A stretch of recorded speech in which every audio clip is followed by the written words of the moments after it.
Here we go! Butcher, we're live. Here we go!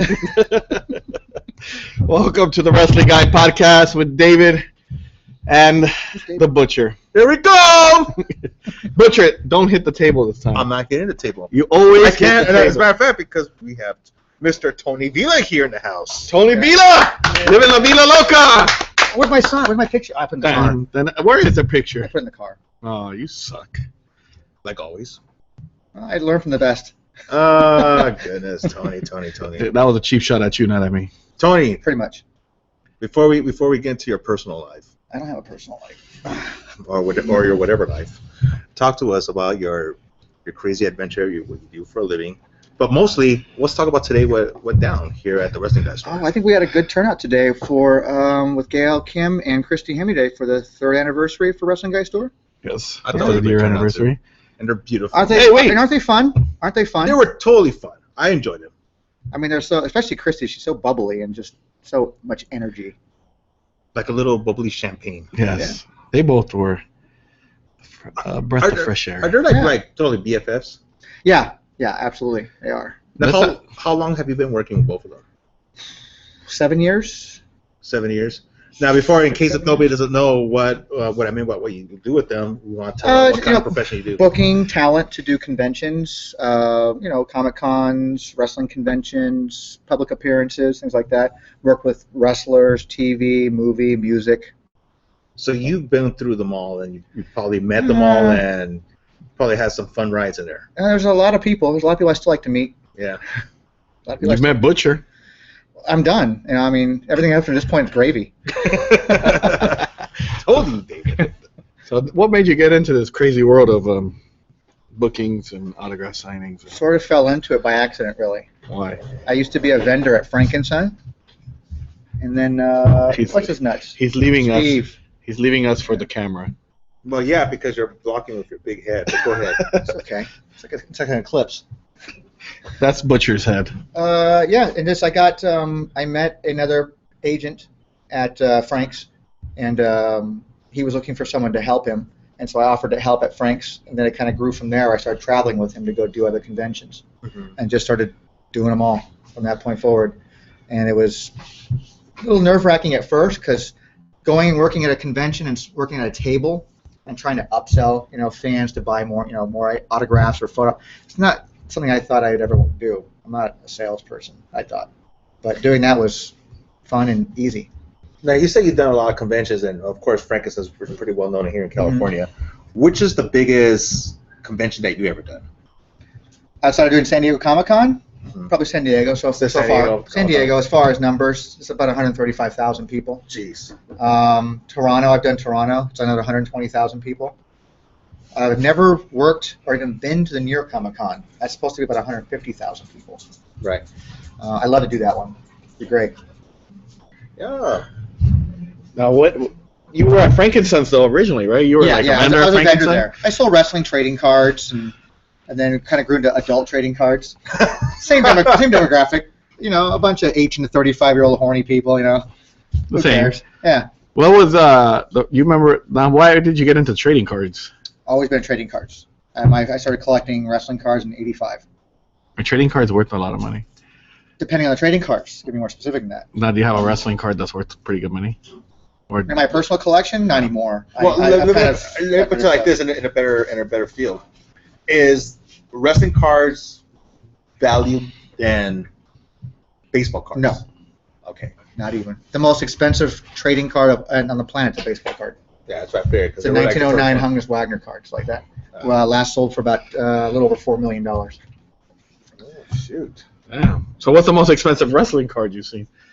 At one time on eBay, I sold the most expensive wrestling card. I had a numbered to 5 Thank Trish you, Circle Stratus K. autographed piece of swatch, like a piece of her card. I sold that for $1,600. $1,600? Yeah.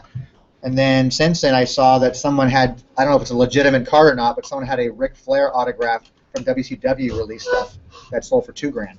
Jeez. Damn. But yeah, there's I think I'm in the wrong business. Did you ever collect trading cards, Butcher? I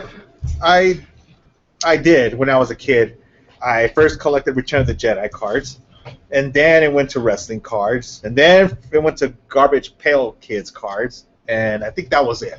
And then, of course, when you opened up your store, you were selling a few WWE. And that was, I try to get back to it just to get more familiar with it. It's fun because the cards now, the trading cards are more detailed, more gloss to it.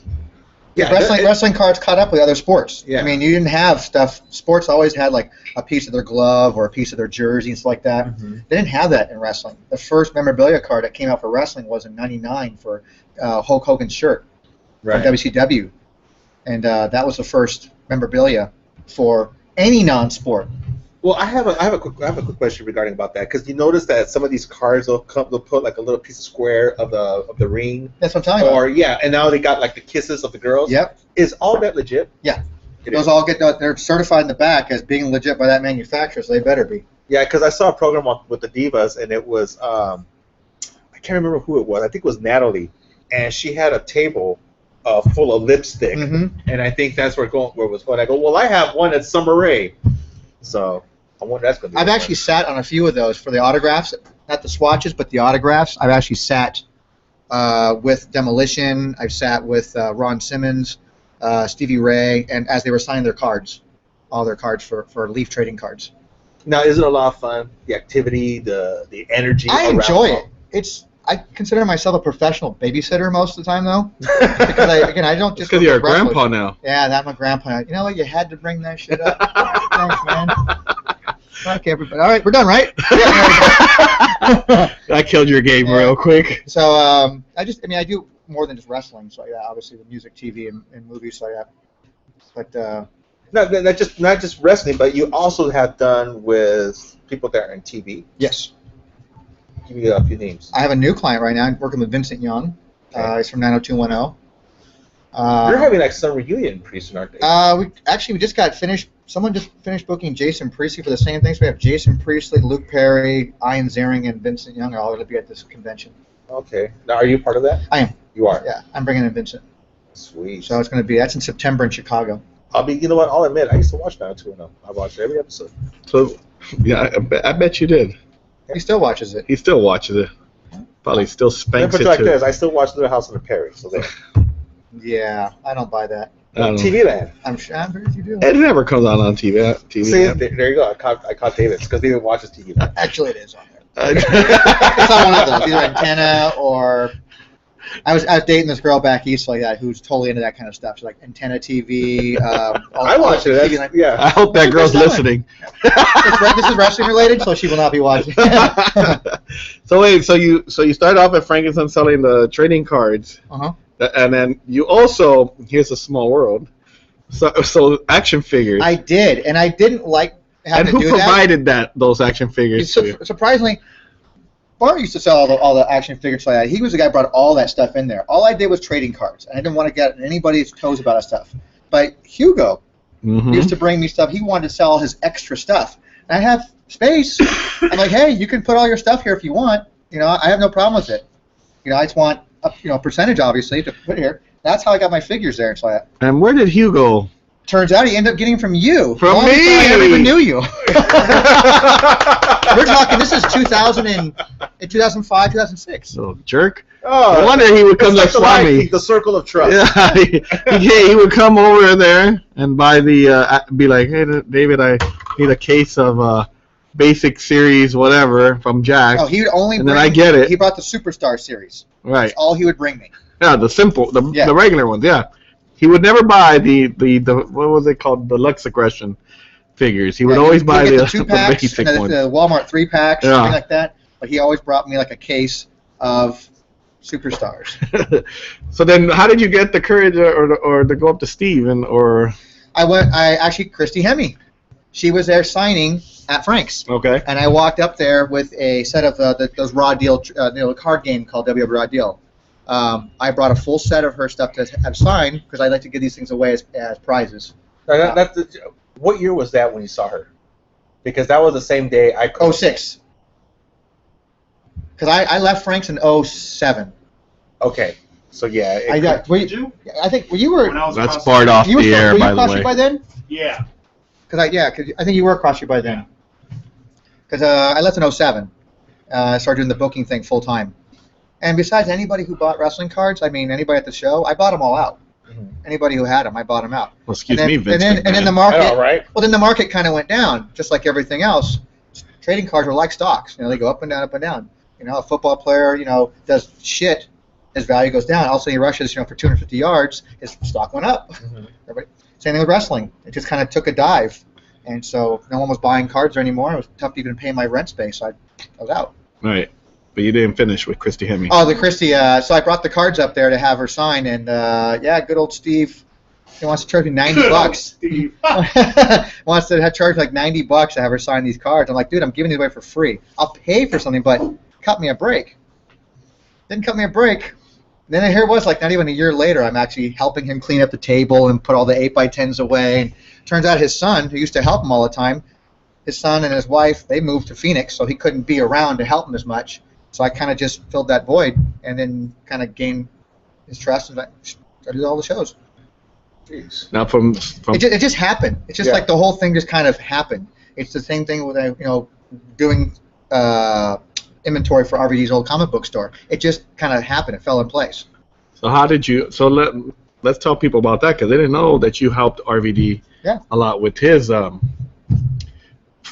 what is it? 5-star wrestling. Yeah, comics? the RVD's 5-star comics and wrestling. Comics and wrestling. Yeah. No, this was in the city of Lakewood, right? Originally Lakewood Mall. Yep. Yeah. How did you get involved with him? Is it through Steve also? Did he introduce you to RVD or? There's actually a cross in there as well too, but I had Sonia and the guy, I can't remember his name. I think his name was Zen. I think his name was. He was the manager of their store. They came to my booth and said they were looking to add trading cards. I wanted to know if I could, sell them trading cards on consignment. I said sure, and that's just where it blew up from there. I never even dealt with Rob for like the first year of his store. I didn't even deal with him at all. I dealt everything through the management and Sonia. So how did you end up running the store for him? I didn't run the store. Well, not running the store, but working with him on a. Pretty much when the store went out of business. When it went out of business, I got a random phone call from him. So it went out of business in 2006. I got a random phone call just like, hey, Tony, this is RVD. I'm like, wow. It's like, yeah, you've been so helpful with us about, computer work because they had computer problems. I'd come in and help out. And then they owed me money. And he's like, well, we have all this inventory still sitting here. Because I actually helped them move from Lakewood to that, was it? Lomita. And I helped them move there with Medium Rob. Did you hang out at Lakewood's store or No. just no? I only came in there to either do an inventory check, pick up a check, or because I never really asked for money all the time. So, yeah, you pay me 3-4 months in advance. They let me get autographs if I wanted to. I go and meet Bret Hart and Chris Benoit and all these guys. So first it was it with RVD first and then Frankenstein's, or was it Frankenstein's and RVD. Then RVD. Yeah. Okay. I mean, Frank's I used to attend all the time. Remember the old building across where it used to be at? I used to go there. Along the freeway? Yeah, across the freeway, the old one. I used to go there, and then I started before I had a booth there. I used to just kind of be a regular customer, and then I used to help Julio out with Julio's Collectibles and helping sell non-sport cards. And eventually, I just got my own booth. Johnny offered me a place there, and I'm like, I'll take it. I had a table right at the very entrance when you had events inside. I had a table right up front, so people had to literally come in and out by my table. Arena? Yep. Yeah. They had to come in and out right by my table in order to even go in or out of his shows. Let me ask you this: since you were a vendor there when AWS was going on having shows, what was the atmosphere and the crowd and I never attended any one of his shows. I was there. My daughter did because I had to watch my booth. Right. My daughter would go, and she was very young then. She'd come over, and she'd like, I don't know, Dad. He's got weird. He's like, I feel like I'm taking a wrestler home with me. They're coming in my lap. But she loved it. She thought the shows were so exciting. They're like, this is not WWE for me. This is so much fun to be here. Right. She really enjoyed it. That's cool. But you could always hear, even if I was in aisle 400, you could always hear down over there. Yeah. It was so loud sometimes, man. And hearing those guys hit the mat was like just. And there's a high spot going on, so I could hear that. Oh! Build up to it. The whole place. I caught it a couple of times, and I'm like, someone got really smashed. Yeah, it was crazy. Yeah. Now, an RVD store though, did you like the concept of the comics and wrestling, or? I personally did not like the comics and wrestling. I thought that he should have more worked more off just his name and what people knew him for. He is a wrestler. People are going to come to RVD store. I think people still this day will ask. I'm sure ask him. Yeah. It's like, oh, when I get to California, I can't wait to see your store, dude. My store closed like over a decade ago. Well, was there a couple mistakes that you see? Just people not into comics, or? They came for the signings because of his connection. He was still with WWE, so he was able to bring in Batista and Trish when she was still with the company. Mysterio. I mean, he brought good names there. That's where the money went. The money went in for the autographs, and then the idea was to have people come in and become regular customers. But when your store is mostly about comics, those fans don't care. Yeah, they didn't come back.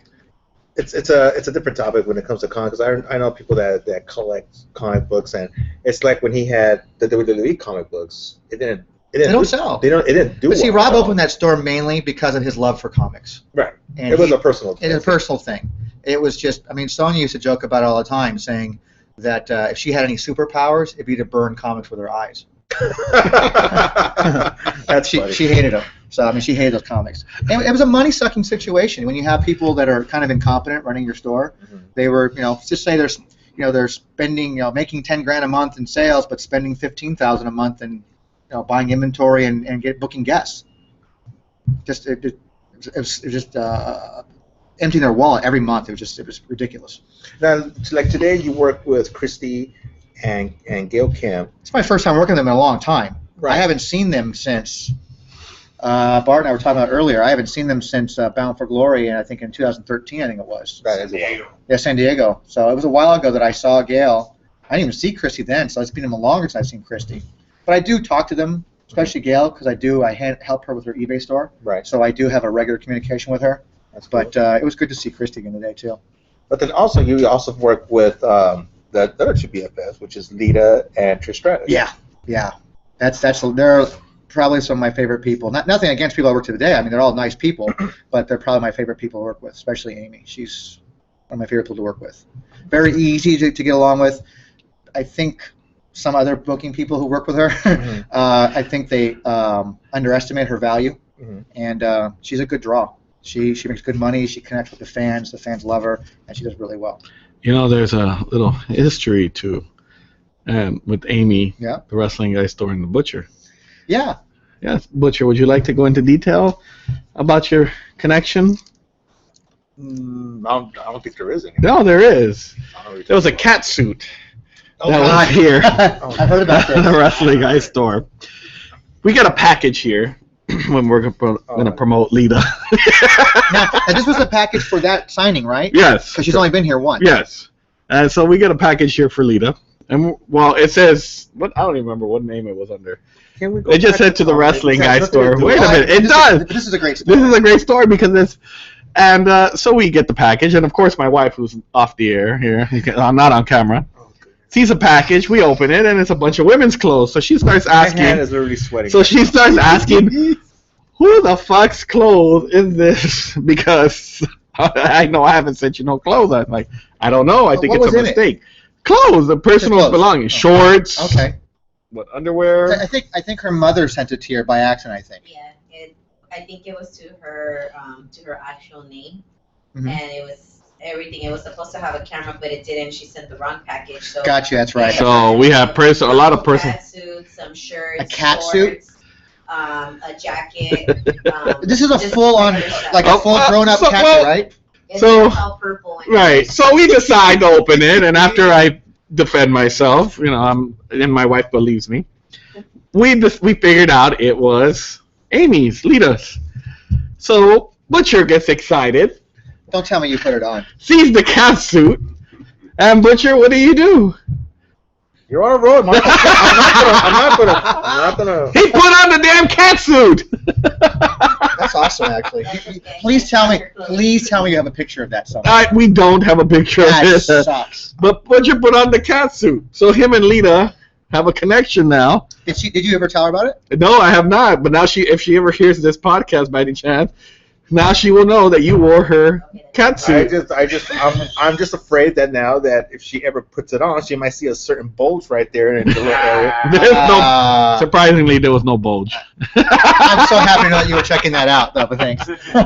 Well, Butcher did have a nice little ass in the suit. Oh, wow. This conversation took a turn. So what are you doing? What are you sucking down there? Anyways. Anyway, so when you started doing the signings, was there anybody that just wrestler or celebrity that kind of made you starstruck? Like you couldn't believe you were working with them? My first time with Nash, I've always been a big fan of Nash, and he's the other guy that's like my number one guy, I think, that I like working with. I don't care in what profession. He's the number one guy. But yeah, Nash, a little bit starstruck with him, just because I can't believe I'm working with Kevin Nash after watching in the whole NWA. I mean, it was fun. I mean, we've become friends ever since, which is nice. But any celebrity-wise, the only celebrity I've ever, Gene Simmons.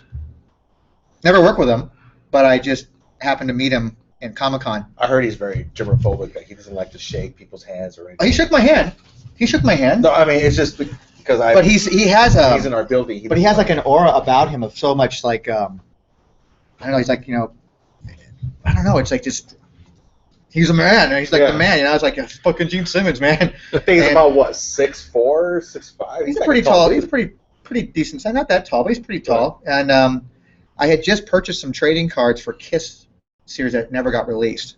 And a buddy of mine from Australia and we just bought them.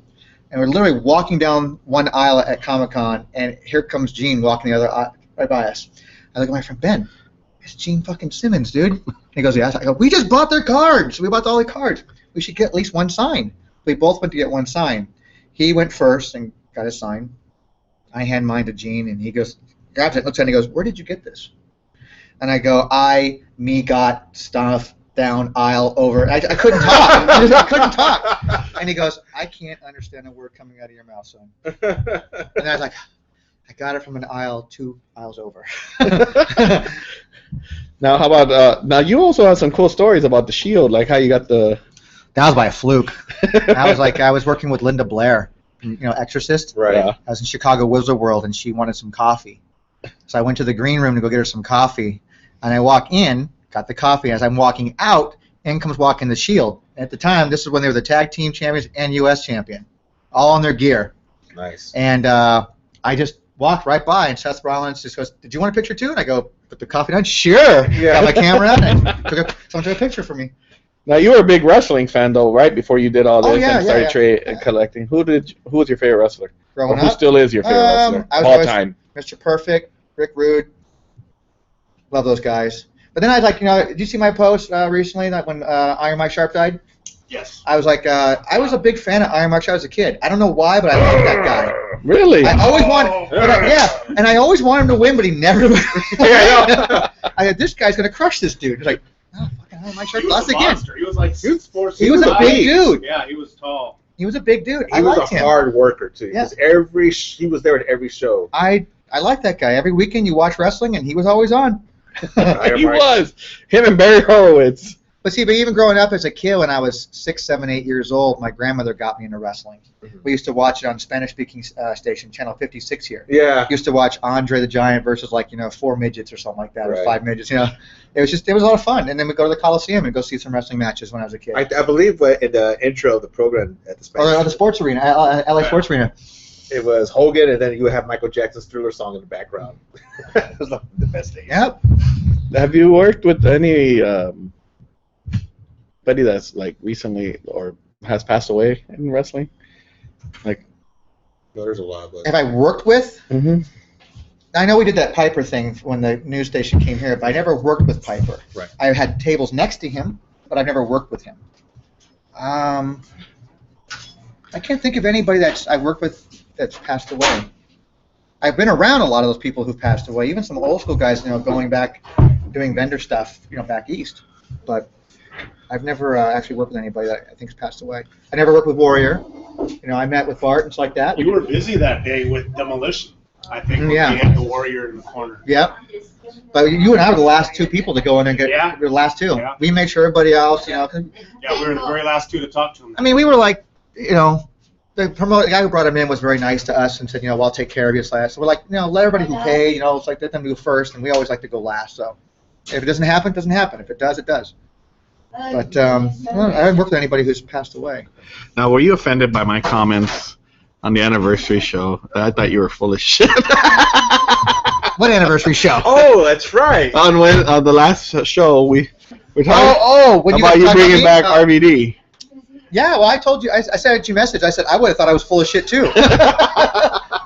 For those that didn't listen to last show, Tony contacted me when I think we were only open a year. A little over a year. A little over a year. And Tony contacted me to bring RVD, and he told me I'm really good friends. I'm not really good friends. Did I contact you by Yeah, phone? I think you contacted me a couple times through Facebook, and I didn't answer. And then he finally called in and said, "Oh, I work really." Because I remember talking to that guy, the wrestling guy store.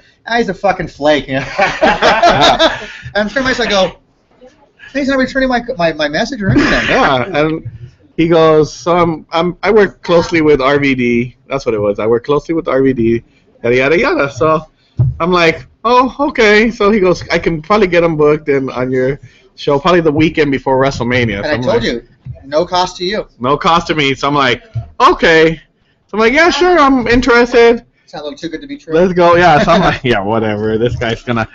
So I'm like, I'm not gonna promote anything until he decides until everything's like confirmed, and if he doesn't show up, he doesn't show up.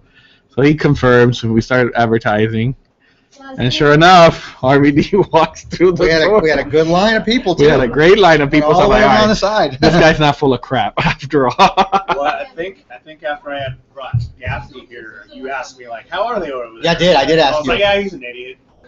He said, he goes, I think you said, he's a nice guy, but he's kind of flaky. He's like that. He doesn't return messages right away. It's like that. And I go, Jesus, all right. But you know what? It's local. Rob lives local. Why not? If it works, it works. If it doesn't, it doesn't. It's hard, like I even said on the podcast, you got people, when you have a store, and Bart probably knows this because he had his store, but he probably had more of a connect with the wrestlers than I did. Yeah, he has a much more direct connection, Right. though, so there's no middleman for him. Mine He really was- knows him. I Mine was- never liked dealing with middlemen because there was always a problem. Always. Mine was at the Swami. That's why I appreciate the fact you used to use me as a middleman for Sabu originally. It's like that. Because I wasn't going to be over for that. Mine was at the Swami. You'd always have people that would call you, text you, message you, and I can get you this guy, I can get you this, I can get you this, I can get you this, and Didn't you have Jimmy there was always a Myers? catch, right? How did you get him? Well, that's my buddy, which I was going to ask you about, Victor Victor? from Gemini Sports, who actually took care of that, and there's a couple stories there, but I think we took all probably care have of that, stories like and- that. and yeah, that's how that happened. So that's why when Bart reached out to me, I think with Daphne, I think that was the first one. I think the first one you offered was Sabu, and I don't think I ever answered those messages. 'Cause I think you had him originally He first. was up on the air. Yeah. And Daphne came in. Is that when we brought him in? The first time we brought him in? You offered to bring him here? I think he offered to bring him here. Show. Probably because that was. We ended up doing Frankenstein, remember? June 2013, but we went to Frankenstein. Yeah, I that think was- 'cause like that better. It was better for that because we had a ring. Oh, okay. We had a separate ring. But he did offer it, and then I was like I don't really know this guy, and I'm like, okay. And like I even said on the show, I really didn't know AWS at the time because I was more of the, I was at the swap meet. I was at the swap meet for so many This is your years. indie connection right here. Yeah, Hell, I learned so much about it. Other than AWS, I only know because 19. of Bart stuff. I don't know anything about any stuff except what I learned from you guys. That's it. Yeah, I didn't know nothing. I and know then when, way more now in the last year and a half, 2 years since knowing you guys about the indie scene than I've ever known in my entire life. I wasn't not into the indies Let me ask until you something Bart real came quick now around. that you brought that up about the indies. What do you think of the indies? What's your input now that you? I like it. I mean, I was a PWG fan for a while because I go that quite often, and I enjoyed it a lot. My daughter used to like it a lot too. That's when I was friends with David and Porto, and I used to go there all the time. And I never got to go to any of your shows when you were at. Which you could have took advantage of. But I had a booth to run. Right. So I had no one to watch my booth. It's like if my daughter came, she wanted to go because she liked his shows. She liked going over there. She says, the guy's kind of creepy, but he puts on a good show. You said that? Yeah. She's kind of creepy, but, she's not far off. But, yes, I never got to go to his shows until, I think my first show for you was probably maybe once outdoors. Once. I didn't go to the big, your big giant Royal Rumble thing. I didn't have that one, the big Battle Royal thing. I didn't go to that. I didn't go to anything like that there. Too busy working. Yeah. And then I started doing, when I got into bookings, it became like, if I'm in town, be nice. Just to let the wrestling fans know here at the Wrestling Guy store, and to the customers that come and shop here and to come see the signing autographs, Tony Vela is the man responsible for bringing some of these talents over. And the talents that I'm going to probably name right now is like, Luke, this is going to help me. Wow.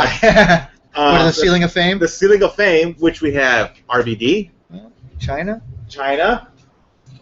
I believe Maurice. Maurice, yeah. And Lisa Marie. Lisa Marie. Kelly. Yep. Today's Misty Hemi. Christy Hemi. Dale Kim. About Mundo. Melina. Lita. And that's probably it. That's it. So, how about what's his name? Drew? Nope. No. Okay. That was strictly through David. Oh, gotcha. And was Sabu? Sabu was but he didn't. We he don't didn't make it. He made it here, but we didn't make one for him yet. Right. So, and then was Mean Mascara part of yours as well? Nope. No. Okay. So I just helped. Awesome. So, and there's still more to come. I don't know. Do we have any updates coming right now, or that's on the confidential side right now? No, I mean we can kind of announce a little bit. We got Lisa Marie, former WWE Victoria, From TNA as well. From TNA as Tara. We're coming on. We haven't got the date solid yet, but it will be in March. That'd be awesome. Maybe this time she'll bring her tarantula. I think she's going to bring probably Mr. Spectacular from TNA Wrestling. Spectacular. Yeah, Spectacular. Yeah. Why you gotta grab yourself like Well, that? I want to be sure. That's Spec. Now I'm gonna put you on the hot seat because Oh my you do God. know I like asking the controversial question. Okay, all right, Howard. All right. So you worked for Steve, Yes. and We'll get our drinks. you split up from Steve. Yes. Why was In the December of 2014? what caused the breakup? It was a long time coming. Why? Difference of opinions on how to run the business. I used to get a lot of feedback from the people I work with. I don't even mind naming names. Tori Wilson was one. Tori Wilson was the very first 24. one. Nash. Always just kind of when you're doing the salesman approach, to everything, trying to sell stuff. There's different ways to do it. Right. I think they kind of found his way to be more car salesman-like, and they didn't appreciate that. They felt uncomfortable. Yeah. And I take bookings from him because he gets bookings. If I was a celebrity, I would hire Steve Wolf as my agent because I know he hustles out there to get bookings. He knows the field. Of course, he knows the field very well. I mean, I wouldn't even been in the field if it wasn't for him. And I've never denied that. He just got very upset that I wanted to do my own thing. Rather than sending his blessings, he just got a little. But he was always going to be that way. That's how he is. I wanted to be more part of his business. I wanted a bigger piece of the pie instead of being paid as a guy who just got paid no more than if I hired Bart to come in and help, so like that, just to help out, and paid him a couple $100 to help out, whatever. I wanted a piece of the pie. I was willing to do all the legwork of bringing new talent to him, but he never wanted to cut me in. So I'm a very loyal person. And even though I had a lot of problem with him for the last several years working with him, I stuck with him. It'll change. It'll get better. It'll change. It'll get better. And it never did. It never did. And so when I finally left, he was furious that I left. And so for the better part of 2015, he pretty much made my life a living hell. He would go around and, probably just start trouble, basically, with my name attached to it. And I didn't appreciate it. So I just made me not like what I love doing.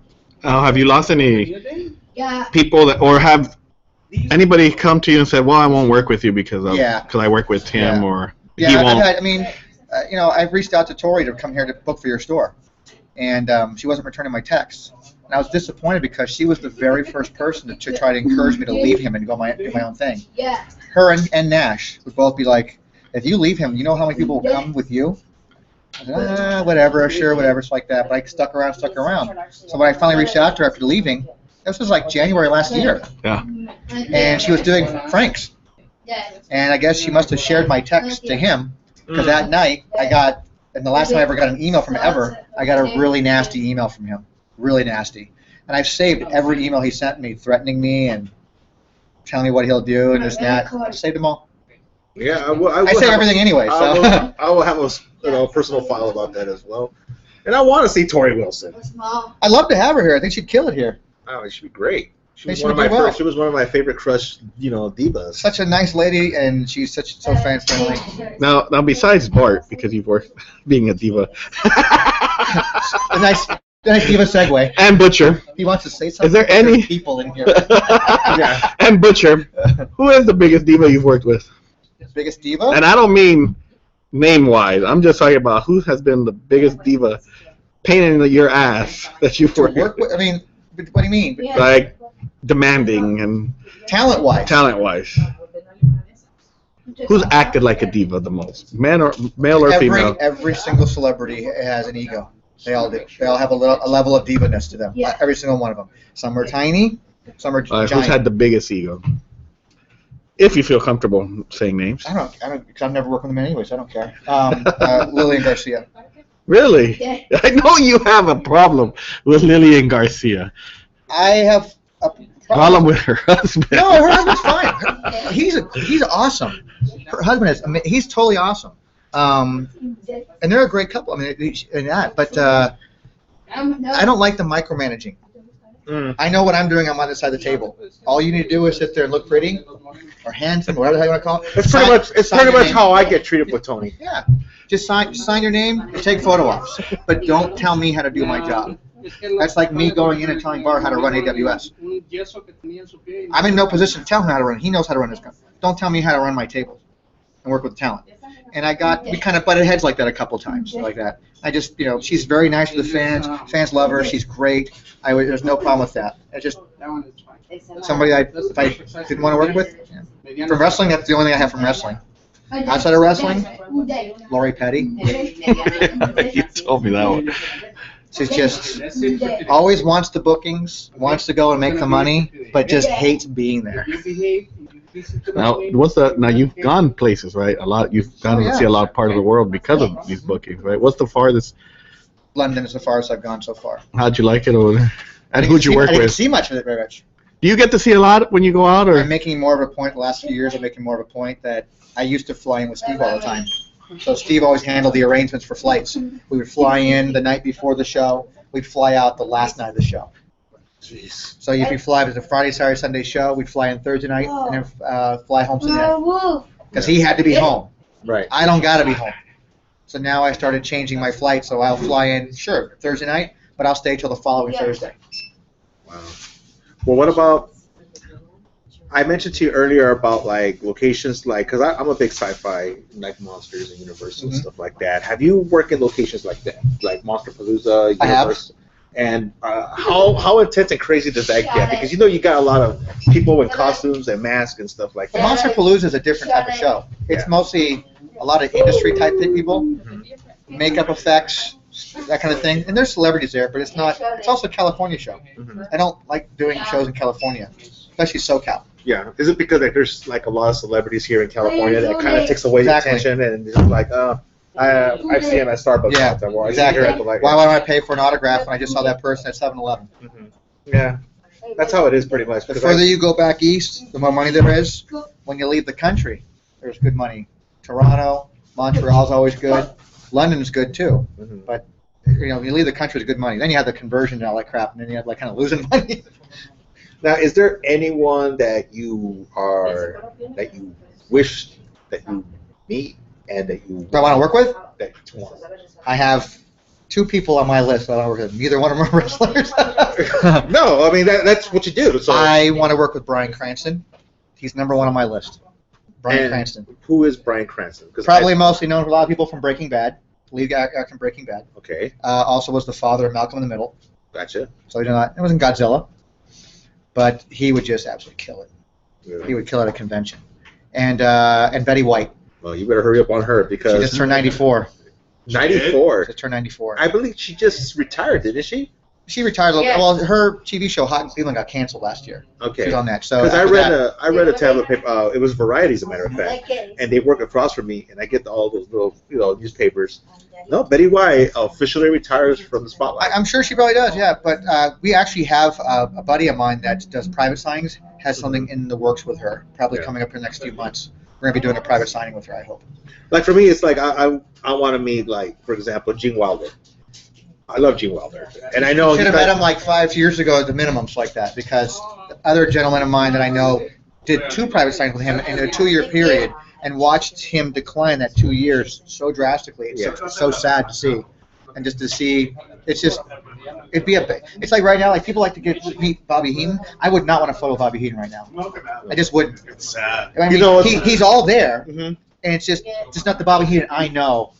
And I'm so fortunate I got to meet him like in the early '90s, mid-'90s.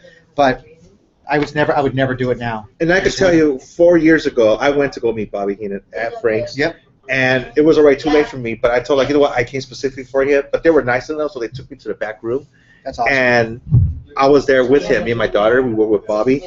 And just seeing him, it was just overwhelming. The visual is hard to take in, but the mental for him is still all there. Oh, it's there, because I was hilarious. saying jokes, and he was like, he was doing this number, and I don't want to impersonate his face because it's not cool. But I remember he was like, doing this. So I was like, we love you, Bob. And I think he lost more weight. He's very thin. And I have seen him being booked on a couple things here and there, but not much anymore. Yeah. Not much. No, I think it's slowing down to that point now. Travel becomes really difficult for guys like that because they have to have a lot of accommodations just to travel. Yeah, I know his wife Barbara, is that her name? I Barbara, think so, yeah. She's like always behind him 100%. Yeah. Good for her. So, what is the next big excitement that you, or how far do you want to? How far do you want to do this? Well, like I said, I took most of last year off. I did a show in April with Chris Jericho in Boston, and I took the entire summer off. I didn't do anything until late October last year. I worked with China in New Jersey at a show called Chiller. What an awesome show that show is. And so I got kind of back into it. I got some good feedback from people who I'd seen in a while. The funny thing is, all that time, not doing with Steve, I go do my first show, and who do I end up being at the table right next to? Steve. It was like congratulating you. But you know what? It was like the worst case scenario done up front, and now everything's been great, easy since then. Because I've done several shows with since then where he's been at, and I don't really care. Yeah. I can't get any worse. I'm literally 2 feet from you the whole weekend. So not to put you on a weird situation right now, what will you tell him from what you've been through with him and now what you said? What will you tell him right now? Fuck off. There you have it then. I mean, really, there's very few people on this planet that I despise a lot. There's my father, can't stand him, and he's number one. But Steve comes up pretty damn close. He really does. He's the most vindictive, idiotic idiot that I've ever had to deal with because he doesn't know how to separate personal from business. And it's just, to him, it's all one thing. And how dare you cross and step in my line? So I'm like, dude, if you're exclusive to anybody, I wouldn't talk to anybody on your website if you're exclusive. Knowing fully well he has no exclusivity with anybody. But I would never talk to anybody. If they're fair game, they're fair game. But I didn't talk to anybody the whole week. He said the only person who emailed to me, the only person I was allowed to speak to that's on his website was Kevin Nash because he knew that Nash had it in for him too. Now, we're going to touch another subject here. What made you come, besides that, what made you want to reach out to this store? To be honest with you, it was a stepping stone for me because I wanted something local without having to go through the process of booking anywhere out of the state. Because there's a lot of stuff you have to deal with the flights and the hotels and do I get per diems, this and that. I wanted to find something local, and I thought, hey, this would kind of get me kind of my own thing, get a taste of my own thing, because I hadn't really booked a lot on my own, and so I wanted to do it. So I talked to Bart, asked about you. So the owner was an idiot? No, I didn't get told I was an idiot. Actually, I was told a fucking flake was exactly like a fucking flake. Bart! That's why you don't have a Pepsi. But you know what? I drank 2 of your. Hey Bart, do me a favor. You can go back to your chair. Just why don't you wave and tell the people hi. That's right. But you know what? I'm gonna be honest. He wasn't wrong. Because it took a while for you to respond back to me. But does it surprise you when you reach out to people? Sometimes they're kind of weird. No, I expect them to be established. I didn't know how new your store was. I didn't know. I knew that I think Steve was trying to reach out to you to do bookings like that. But he wants these like outrageous guarantees for people I don't think are worth it, especially when you're local. Right. When you're local, I've made it a habit to try to bring people into your store that cost you nothing. And I think that's another reason why I was weary too, because you got people like Steve that offer you talent, and then they give you this ridiculous price, and then when you mention Daphne or Sabu or RVD, in your mind, the first thing you're thinking is, "Oh, this is going to cost me big money. Yeah. big money, cost you a penny. right?" Either one of them. But now, All three of them didn't cost me a penny. but that's why you think to yourself, like, okay, how much is this going to cost you? And then, like I said, you have so many people that email. I can get you this, and this. But then you found out too when you started dealing with them directly. I said, "You just filter them all through me. I'll filter all those offers for you. You don't do it, but I keep telling you to do it. And you keep I'm telling me saving you a to. headache, but now No, I'm used to that headache though. right. You get that headache, and Well, let's talk about another headache then, the competition, because we do have a little competition we do. from Gemini Yeah. Sports Collectibles. I think what bothers me about Don't give me that Gemini- look, 'cause that's your buddy. Listen, because I mean, I don't He give used to be in my lines when I did autograph signings. exactly. I used to be in your lines when you had autograph signings. And Steve Wolf told me right to my face, "Don't worry, Bart. I'll never bring wrestlers here." I'm like, "Yeah, okay, I believe you." And that's the first thing he did was bring I wrestlers know. there. As soon as I turned my back. Yep. So I mean, I have no problems. I mean, I don't care. I don't do business with Victor. He used to give me a little bit of a hard time when I was there because we're in the same aisle, and all he saw was sports. He was sports, strictly sports, but he's also a huge mark for wrestling. So when he got his first taste of wrestling, he started bringing people in, and good for him. I mean, if he's making money, great for him. I know. I only know him as Little Buddha. I don't know if Chris. His name's Chris. I mean, Chris is a good guy. I like him. Everybody calls him Little Buddha. You know what I'm talking I'll about? call you Big Buddha. But I know he's got people there. It's like Lift your that. shirt up. Oh, With my belly in your head, it's a Buddha. wow. I helped Victor do a couple of signings there. Didn't help him set him up or No, nothing. but you But I assisted helped him. him. I mean, you assisted him with the Bret Warrior, Hart. with the Warrior one too, Bret right? Hart, Warrior, Nasty Boys. We brought the ring in there a couple of Yep. times. I mean, he's been good to me. Victor's been good to me by offering me a photo op, stuff like that. He's been good to me because I always took care of him when he wanted something. I never charged him a dime for anything. Just professional courtesy, whatever you want to call it. But I don't know. It just seems like there seems to be. I guess it's more about you guys have a beef. There's a competition with you guys. He's not competition for me. He can do what he wants to do, and there's that location. You're gonna get that certain kind of crowd of people, and you have your location. You get your certain kind of. There's some crossover, and so there's competition. I was a little upset when China, went there first. I mean, It's not the first time, though. I mean, we lost a lot of customers because of that. Potential people. And we got maybe 75 people came here for that, and I heard they brought about 350 people for her there. A lot of people we lost. A lot.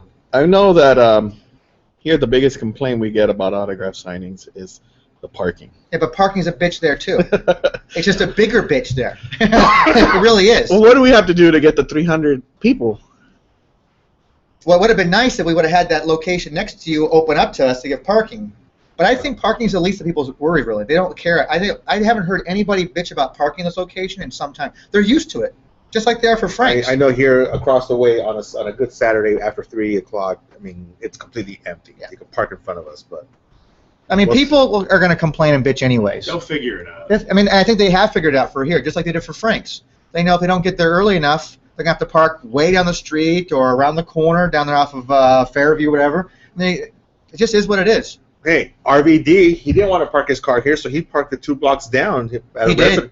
Yeah, well, he had this buddy brackets like that. We Yeah. actually thought there was a back entrance. We didn't know. That Yeah. was my first booking. Yeah. Was RVD. That was your first. So we had no idea. You back had no entrance. idea. We had no. You came in through the front, Yeah. and you were like, "Is there a back end?" No. No. I'm like, shit. All right. It is kind of awkward when you have the talent have to walk in through the front, and But I think I kind of cool now. Though I like that because people get to see. Oh my God, they're really here, and not talk about. That's came to the what, back. we always did at Frank's, walking right through the crowd and Yeah. we're just amazed. Yeah. Oh, shit. And I remember when Warrior came in that day when Victor brought Warrior in. Right through everybody. Right to the front main entrance Yeah. and right down the main aisle, right there. Yeah. It's like people are like, oh my God, he's fucking the here. sea parted. You just And he was already in gimmick. He was already in gimmick and everything. I mean, he wasn't that late. Like every 5-10 minutes late. That was it. who's on your bucket list of wrestlers to work with? To work with, wrestler wise, If I can give you a wrestler today to work with, who would it be? Besides my guy, Daniel Bryan, because I think that's it. I'm telling you, I kid you not.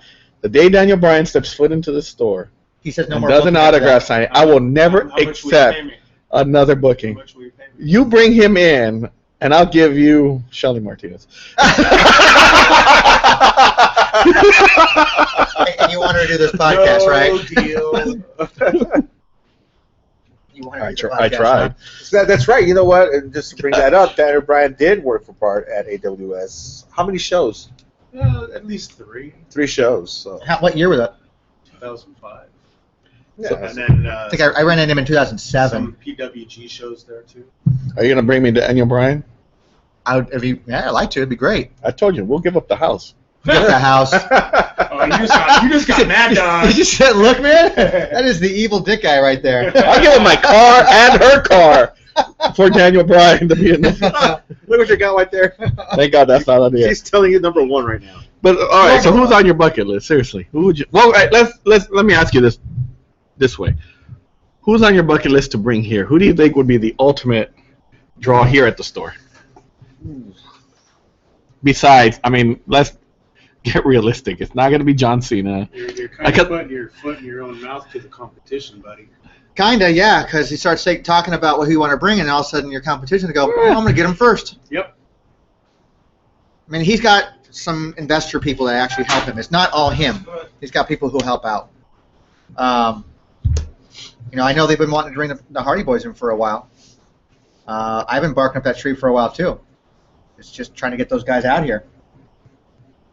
The problem coming out and doing the show out here with these guys traveling in is about, you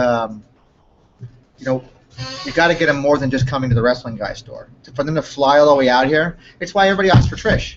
Right. And Trish would be willing to do it. But it's got to be worth her time to fly from Toronto to here. That's about, between driving to the airport, from the airport, the flight itself, looking at 15 hours out of her life of just traveling to get here for, 2 hours? Well, I was hoping you were going to say It would be Stone Cold smart to Steve do Austin. San Diego, LA, and Frisco. Correct. Exactly. I don't know if I go as far as Frisco. Well, you got to keep it distant from each other, though. I wouldn't even mind just do San Diego, do him on a Friday night, and Frank on a Saturday. Don't care. I thought you were going to say Stone Cold Steve Austin. Nah. Let I would let those investors. Yeah, let him try. Let them try. That was the whole setup. Well, and you let it. Woo! That's not even a feasible thing. I just don't think he cares to do them. I mean, he's a super nice guy. Met him a couple times in Vegas for the cauliflower site. He's been a super nice guy. But there's a few of us that put together. It's not even me, really. I was the guy who would work with him and work the table side. But a couple of guys who had deep pockets were offering him $75,000 to do an appearance for a day, and he did not even blink. No. Wow. All right, from day one at the RVD here at the store to today with Gail and Christy. No, of course, don't hold back. Have you seen any? I mean, what have you seen grown? Like in the signings, have we grown? You feel? Have we grown as far as like a place for? Have you seen the us become more of a place for people to I think come? this should be the place for wrestling. You are specifically about wrestling, and I think I've always believed. That's why I've always been willing to help you guys. So I think this should be the place where wrestling. Well, that's why. Do you see us getting there, or do you see us? I think we're getting there. No, I'm not. Of course, we're not gonna run to the finish line, but I mean, do you see us at least making baby steps towards that? Yeah, absolutely. I mean, the evidence is on the ceiling right now of people who. No, are we got to there. get the camera for those that have Yeah. never seen. You know what? Let me move this camera that people see. That's it. It's going to break. Never been here. There it goes. We're off the air. I got shocked. We're off the air. Talk to it while you're. There you go. See, that's the ceiling of fame, and that's not even all of them. It's not even all of them. I think you got to fill those gaps and just get them signed later. Yep. You need Sabu. You need Mil Mascaras. There's a few others you need. Yep. Any butcher? You want people to come. We'll give them the small square right there. Butcher, you can go right on. You can go right above me. We'll give you a little side slit right there. This is the side was Yeah, no side. the love I get from everyone. You know it's all about love. I'm not in. I'm gonna throw some names out there. You're only allowed to give me a one-word answer to describe them. Okay? A little fun time. A little fun time. All right, here we go. And Bart can pitch Vaguely into. familiar. All right. Yeah, I wonder where we got that idea I got a from. little music background. Yeah, you want to find us some music? Let's see. All right. What's You still haven't answered. All right. Who is on your bucket list to work with, though? was that Wheel of Fortune? That song? Jeopardy, You said wrestling though, right? wrestling-wise, that you haven't been able to work with, or would it be John Cena? I mean, no. God, I John's first. a nice guy. He's a super nice guy. I think that he's actually gotten a little less nice over the years because I think the travel's really kind of gotten to him. But back in his UPW days, Yeah. he was such. I mean, he himself was a mark. He was such a cool dude back then. He was so much fun to be around. He was like, "Oh, can I sign anything for you? Can I do that?" And he was so nice. Back as a prototype. Well, how about this? How many wrestlers complain to you personally, or celebrities, about having to sign autographs in airports, especially when they're coming home like at 2, Everybody 3 in the does. morning? They all do. They all do. I've always recommended people to have 2 signatures. Every client I ever work with to have 2 signatures. And what I mean by that is like, you never want to be a dick to your fans. So if the airport or a restaurant or wherever they catch you, you should have one. Rob was the first person. RV was the first person I recommend that to, and he took it. I mean, that's what he does. He has the freebie signature, RVD. But when someone pays for your signature, they're entitled. They deserve to have your full signature. I think everybody should be like that. They should all have that. Right. If I was going to pay for a David Gomez signature, I better have a full signature. But out on the road, you should be like D, G. I don't care, whatever the hell you want. I'll just put, do you want the D? Do you want the D? I'm going to go like, here, no. The funny thing about that is I had a kid come up to me, and he was trying to give up pickup lines, and he goes, how about we go on an 8, and I'll give you the D later? And I'm like, I don't think you know what that means, buddy. I go, you may not want to use that line. Wow. How old is he, 11? He's like, Coach, check out this pickup line. I'm like, all right. And he goes, we'll go on an 8, and I'll give you the D later. How about we go on an 8? What the hell is this? So, are you playing this? I don't hear anything. Nobody can hear I'm it. ready. Oh, okay. All right. so- Are you ready? Wait. So who's on your bucket list? Go ahead. We keep cutting you off. I'm sorry. Well, I would have liked to work with Piper. I really liked to work. He would have been nice to work with. Because he's such a fun guy. Who I haven't worked with that I like to work with? I can't think of anybody I'd like to work with. It's difficult. It actually goes perfect. It does, yeah. Hold on. Let me know when you're What's ready. your answer? Who is? I don't know who's.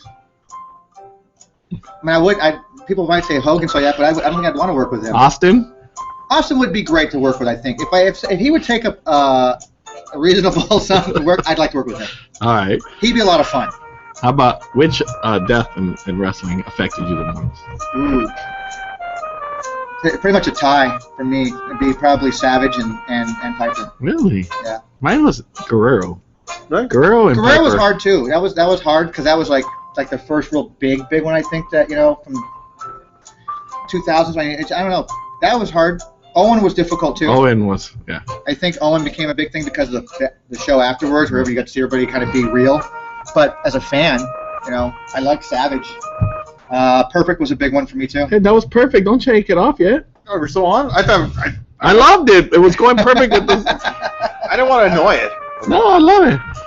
How about yours, Butcher? Any death? Rowdy. Clearly Roddy for you, I'm Yeah. sure. Rowdy Right. and I was shocked with Warrior, but Rowdy was the one Right. that Yeah, I Warrior forgot was about shocking. Warrior. Warriors was kind of shocking. Bart? All of them. All of them? They all meant something, whether some were more or less. But the guys from the late 70s and the 80s, all of them meant something. That's very true. Yeah. No. Especially if It's you're in nice, the indies relaxing. and if you work with these guys and you got to know them, it's even more effective on especially with guys like that. Like Cincinnati Red. Yeah, yeah. I can't take you serious. We're having a moment here, so The music. It's a serious moment almost, and he's laughing. but there is When he's trying to be serious, we're laughing. I do have a request and I hope it the one I do want to meet is Dr. David Schultz. I know you want to meet that guy. That's like he's the only one that I would be like starstruck and excited because I don't have a direct connection for him, but I have somebody who does have a direct, and that person tells me he's expensive to bring. He asks for too much money. yeah. for who he is. I think for the money for him, he could bring somebody else way bigger. But yeah, he was somebody I'd like to meet. I think James and Terrence from Legends of the Ring back east, they were at a great wrestling convention twice a year. I mean, they brought him to one of their shows. Okay, the song is annoying me. All right, here we go. Let's go. The 1 minute. All right. I'm going to throw the names out there. Here we go. You should put the Wheel of Fortune. How about put the Wheel of Fortune? Oh, You guys need to get your setup better. I'm Get all your sorry. props and everything done. I'm sorry. It's just a damn song. You requested it. I'm trying to take him serious. I can't with that. Okay, get to the question. All right. Are you ready? Yeah, whatever. I'm going to throw the name out there. All right. CM Punk. Arrogant. Damn. I've had the displeasure of meeting him a couple of times. He's never been very nice. He looks the type, but I'm not gonna say anything. I understand his point, to leave me alone when I'm, doing my things like that. But when him and Amy dated for a while, I mean, I used to do all the Wizard World shows with her, and he was there. He would come over and say hi real quick, but he was such a dick about it. I don't care for the guy. All right. Stone Cold Steve Austin. Cool dude. Jeff Hardy. I met him once. I was surprised. I don't know. Odd. Trish Stratus. Because he was like, I didn't realize he was such a smoker. Like a cigarette smoker. I didn't realize that he was. The way to put him on blast is being a smoker. Everybody knows that doesn't hide it. He's out back there and everybody, hey, can I sign something for you? Trish Stratus. Sweetheart. Lita. Amazing. Melina. That's a good one. I can go so different ways with that one. Little Beaver. Is that the same topic? We're talking. I just want to throw a curveball. I don't know. That was An inappropriate name. We mentioned Melina, and you go, Little Beaver. I'll think about it. Little Beaver, the wrestler. That's not what the first thing that goes in my. That's not what I was thinking. That's not what I was thinking either. Oh, see, you guys better better than that. I did it. RVD. Disappointed. China. I I would say misunderstood. don't know if misunderstood where I would go. I've gotten to know her in the last year, and she's great to me. So I think she's funny. That's why I put funny. She's really funny. Kelly. Another sweetheart. Another sweetheart.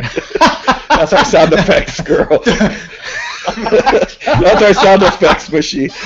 Wait, can we play that again? What was that sound? Maurice. That one's hilarious.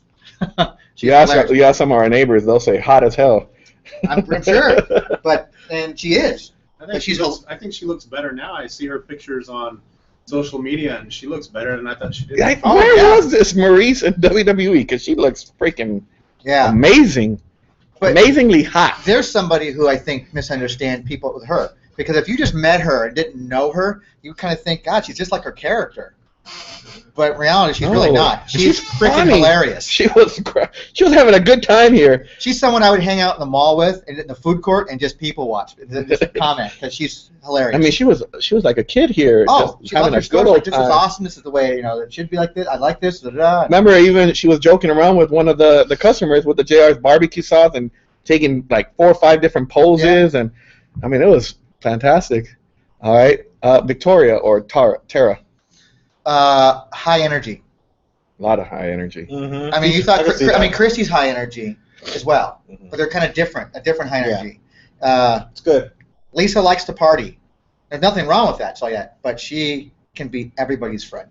The funny thing with Lisa, I think if I'm not mistaken, she's the first person to come in gimmick to our I think store. so, because she understands. She does it every signing she ever goes to. She comes in gimmick. Yeah, And she shows a lot of ass, which is good. I I mean that in a professional way. Lisa, too. please do not bring a bunny suit or a cat suit to the store when you come in. Because if it's a cat suit, you might take it off and wear it. It's for the ratings. It's for the ratings. My boy, Johnny Mundo. He's He's an odd character. At my first time with him, I was cool with him just like that. Then we kind of lost touch, and then again, we started talking again recently. He seems to be happier right now, and so when he's happier, he's better with people. No. Let me ask Wish-wash. you. Here's something that you got to work with a lot of these people. When you hear the rumors about the people, about them, how does that make you feel when you know it's not true? I leave up to them to correct somebody. I never tell anybody, especially at a table. I don't tell them like, oh, yeah. Some people are just. Some of these fans are rude too. I mean, they just have no shame. They'll walk right up to you. Give us your point of view. Speaking of fans, give us your point of view about the fans that when they come in here and their behavior-wise and stuff like that. You mean I think here we've been pretty good for here, Yeah, right? here we've been pretty good. I mean, I've been to conventions. I mean, speaking of Kelly, I did one show with her in Pittsburgh for Steel City Con. It's another great show. And this fan came in the morning, with her and Maurice. And the fan came in the morning and just sat at her table. They're doing a Q&A. And he didn't want to go to that. He just stood next to her table and wanted to wait for her. But he was basically stalking her. He just eventually would come to the round. He was working his way around, and almost stood behind her almost. I'm like, dude, you can't be here. He was watching her text. There was nobody at the table. And then eventually, he was I had to have him thrown out. So we had some guy come throw him out. As he's going, he goes, I love you. We're meant to be together. And so he was crazy. Obsessive behavior like that just But disgusts me. that's rare, though. I don't see that very often at shows. I like that. It's called your husband. Yeah. It's good, though. It's good to be obsessive with your wife. Yes, thank you. I'm obsessive. We belong together. Yeah, see? That's we're taking away in cuffs. Yeah. You can see that. We belong But together. fans overall, I think, I mean, let's be honest. I mean, wrestling fans are some of the cheapest creatures on the planet. I mean, they'll spend their welfare check on a belt, but they won't, pay for something else. I mean, it's ridiculous. But, then you have the other ones that come in, like, Richard, right? Mm-hmm. I mean, he's a super nice guy. He comes in with gifts for the talents like that. He has a pre-show. Robert. Robert. I mean, he's a really nice guy. Well, he scored points with these girls because he brought. Oh, God, yeah. He brought him makeup today. Robert's a pretty cool guy. I mean, is it cool to see the same people? Does it make you feel good when you see the same people at the signings? Yeah. Maybe? Yeah. It should. Especially like if it's the same town and they've seen him already 3, 4. Like for example, Robert was here for every Melina signing we had. And that's one thing that Melina has. She has a really devoted fan base who come in here and they will spend money on her every single time she comes in. Every time. And that's a good. I think most of the girls do. I think too. Amy's the same thing with Lita. Same thing. I mean, she came to Frank & Sons 5 years in a row or something like that. And I think she ended up doing as good or even better each time she came in. So All right. Now I'm going to ask you about this little thing here with the fans. with the tapping. Yeah, with the fans, though, because this is your favorite question. I know you've been itching to get on this one. You also help me run the Facebook. Yeah. And you also see the comments from bring Shawn Michaels, bring Bret Hart, Sometimes bring I have to Kurt answer on Angle, his behalf. He bring wants John to set Cena. Things for him. He's like, listen, I can't handle this anymore. Can you put something together? Put it in your words. So, But what do you? All right, well, let's nip it in the bud right here. Why don't we bring these? Why don't we bring these guys? Why don't Like we bring? Shawn Michaels, John? Because they're expensive.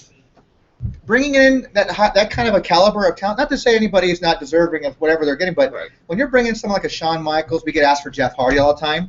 You get Rey Mysterio, and you've worked closely with that, so you know. I mean, you've gotten from the price I heard way down to anybody else can't even beat that, and still he's not here. Yeah. It's expensive. When you start having to fly people in from different parts of the country, and then hotel. I mean, Bart even knows like that. Even bringing talent for him to fly in to wrestle for you, so it's a fucking pain in the ass. Especially when you got people, and Bart probably knows this too, for the shows that ask you, bring this guy or girl, and whatever, and then they don't want to pay to see No, it. but Fans they- are never satisfied. Exactly, it's totally you can true. bring them their favorite star, and then they'll say, well, why don't you bring this person? Mm-hmm. What the fuck? Exactly. It's not only that, it's even when you do bring them in, they're like, oh, why is he so expensive? Why is it so much? Right, because they don't That's understand. totally right. They're never satisfied, Right. ever. They're We never have satisfied. some fans on Facebook, and this isn't meant to offend anybody, But we do have certain fans on Facebook that will ask for certain wrestlers, and I have yet to see them come into the store. Not once. We've had people that say, "Oh, I want Sexy Star." Yeah, Yep. they never will. Right.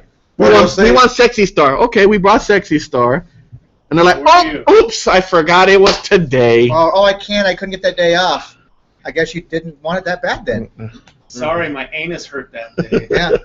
Isn't that every day, buddy? That's Butcher every day. All right, I'm going to throw 3 more names, and then we'll wrap up real quick. You ready? Sure. Shelly Martinez. Disappointing. Really disappointing. She's my very first client. She was mine too at the butcher shop. My very first client. I mean, Butcher who? everybody in this room could have a story about her. Trust me, tons of stories. But I was warned ahead of time. I talked to Bart about it first, and everything that Bart said about her was 100% correct. Everything. She was just very flaky. She only needed you when she needed something. That's not positive. I know it's not positive. I don't think I was starting my conversation about her as positive. Not positive vibes. Oh, Positive I'm sorry, not vibes. positive vibes. I'm That's sorry. what I was referring to. I'm not high enough to talk anymore about her anyway. So Now, Gail Kim. I love Gail. A lot of people don't know that I actually help with her eBay store, and Gail's been one of my biggest supporters. She's also anti-Steve. And so she's been one of my biggest supporters, and she's the one who actually helped me put me in contact with some people. Her and Christy are my direct connect to anybody that you want when it comes to TNA talent. And Christy Hemme. Another one. She's just bubbly personality right there. Mhm. That's just a lot She's of always energy. been like that. I mean, Always. and she hasn't changed a bit. Not once. Since day one, she's been that way. She My was- first time working with her was in Chicago for Wizard World, and she was just as bubbly then as she is now. I want to say to them, thank you, and to you for bringing them in. They're awesome. Because I think, they came in on a day that we needed, the personality on a day that we needed to be smiling and happy and forgetting things. complete that are going on. counterbalance to what you needed to do. Yeah. It's like that. It's actually very fortunate it worked out like that because it was. They're just a bundle of joy. So no matter how you're feeling, what you're doing, it's like that. They'll actually bounce you back, kind of like, all right, Yeah, all right. and you- Keep my mind occupied on some other shit because these girls are fun. And they did. Yeah, they're a Now- lot of fun. I'm going to ask you 3 more. You're right. Oh, no, but this time I only want one word. No, don't go into sentence. Some are hard. And honest. Just one word. Sure. We're going to start with Bart. Bart. One word. There it is. One word. Well, fuck. Yeah, that's pretty much it. I mean, yeah, I could say a bunch of stuff about Bart, but fuck. Butcher. Hmm. Oh. Can't take no more pictures, that's for sure. You know what? I see just because, even though I haven't known him very long though, but I see how it is with you, so yeah, because you. One word. I know what I'm saying. You give me one. I think loyal. Engineer Roy, who's not here. Where the hell is he? Party. Birthday party, I think, Oh, right? yeah. That's what you guys told me, anyways. Either that He's or got a life. either that in the restrooms. to, his, Oh, wow. to his 2 pictures. Wow. I told you you could go laminate. With what? That's why Bart laminated his women's poster. What? Go ahead with cocoa butter over here next to it. Cocoa butter. That's my one word. Cocoa butter. Go ahead. I don't Go care. ahead. No, for Roy. I just put cool. I mean, he's just a cool dude. And now, me. I don't want to talk about you. Come on, one word. Sensitive. I got asshole sensitive. Put them together. You're a I'm a sensitive sensitive asshole. asshole. I said flake years ago. Like, Flake. but you know what? I say that's probably even still true this day. It really is. You have a tendency to make offers that's call back or get connected communication. Here we go. You need to be more on. I call you back all the time. No, you don't. No, Hey, you don't. but now we found a new way to communicate. 99% of the time, you say, I'll call you right back when the customer. Week later. Monday goes by. Tuesday goes by. Wednesday goes Butcher, I by. call you back, right? You don't have to. He's here. Sometimes I'll I get swear to God, I'll get every the time I call text. here- I'll get the text message late. Every time I call you, it's either you and or Roy here at the same time. Wait, but we found a new way to communicate to avoid that problem. What, just the voice and Yeah. everything? Yeah, but sometimes I just need to actually be on the phone. You know, how did, wait, I wanted one word. He gets fuck. Yeah, He gets loyal. You get sensitive and asshole. Roy gets cool, and I get asshole and sensitive. And Flake. And Flake.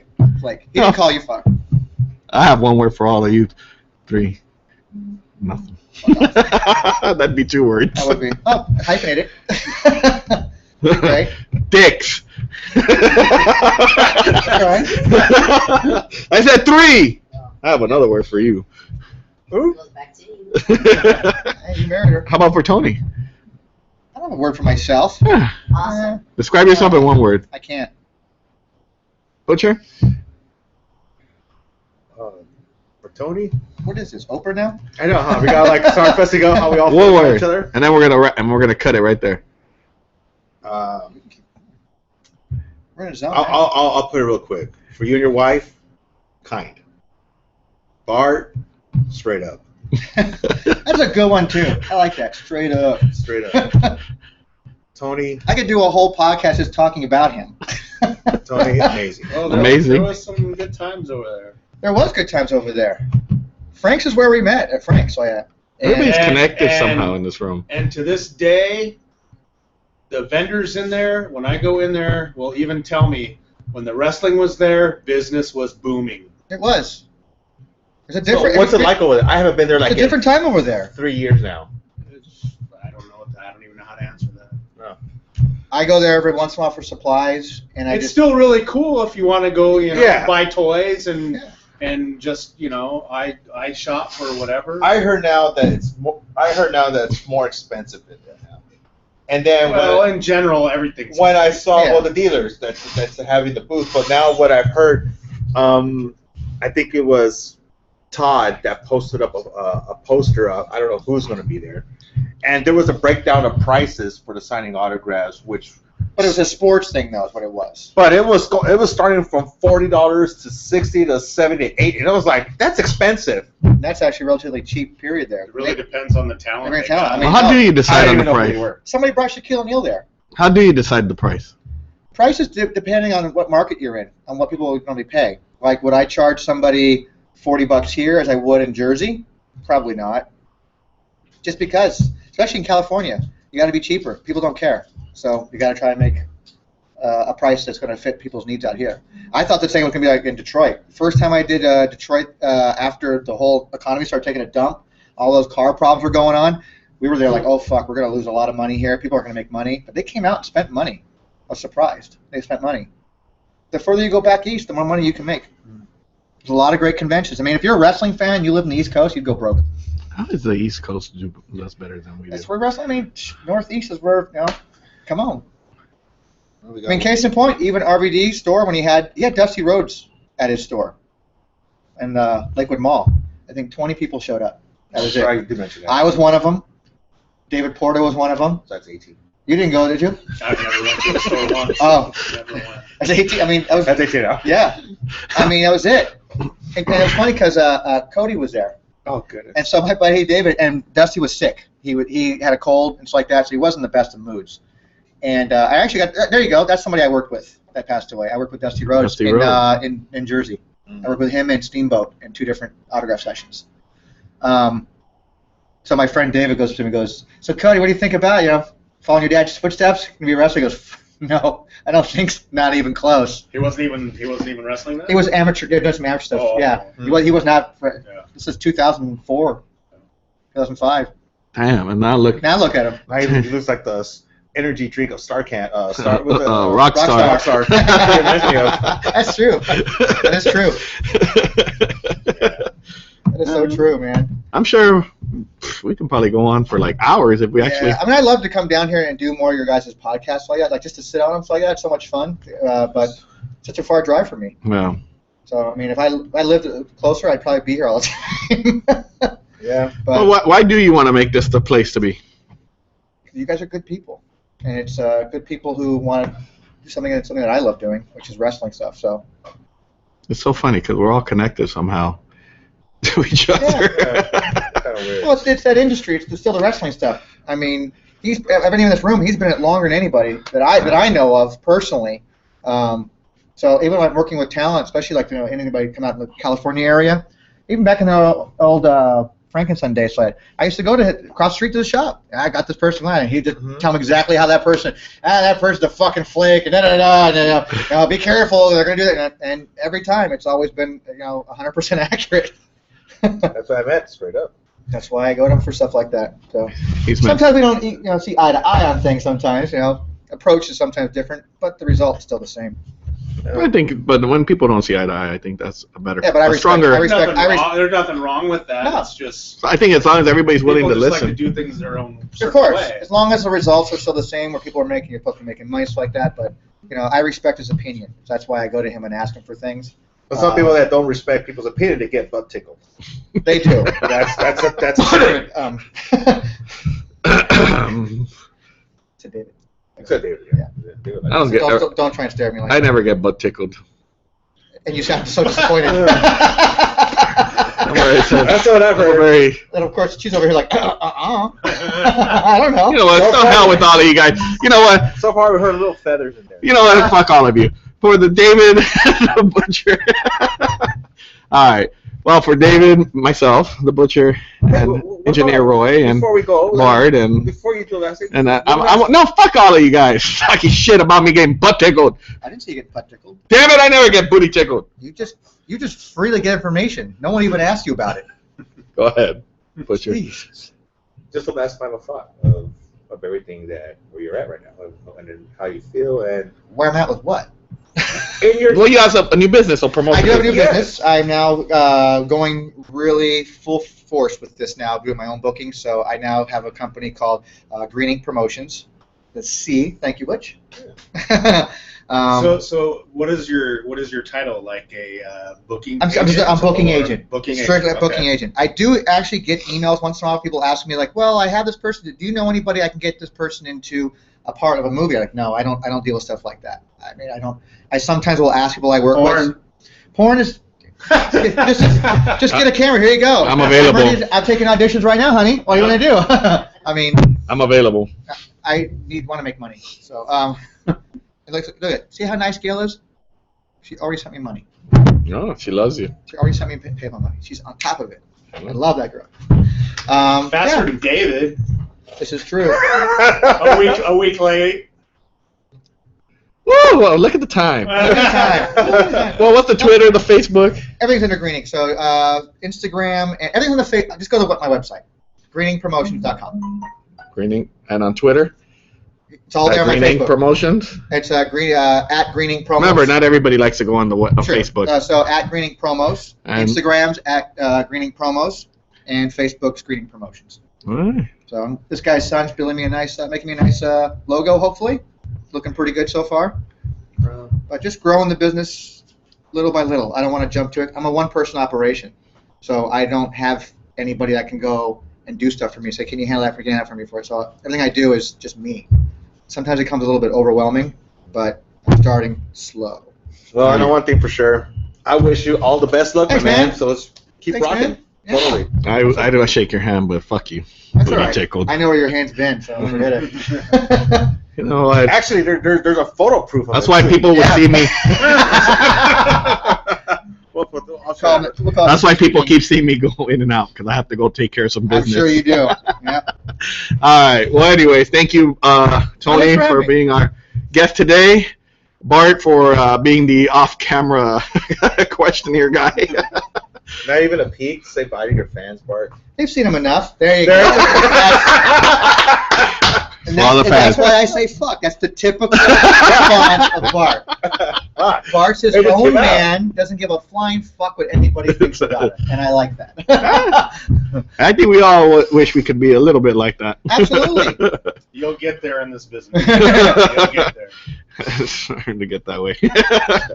And, of course, the off-camera wife who's in the back. Yeah. The lovely She's Cindy. got 2 husbands.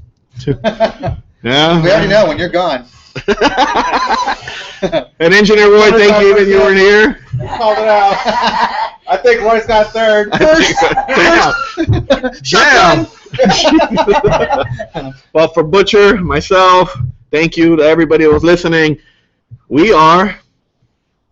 I'm not doing the out. Come on, do it. We're You love out. Ollies. We are out. Oh, shit. Thank you, everybody. Yeah. You can see me turning off the camera now. That's awesome.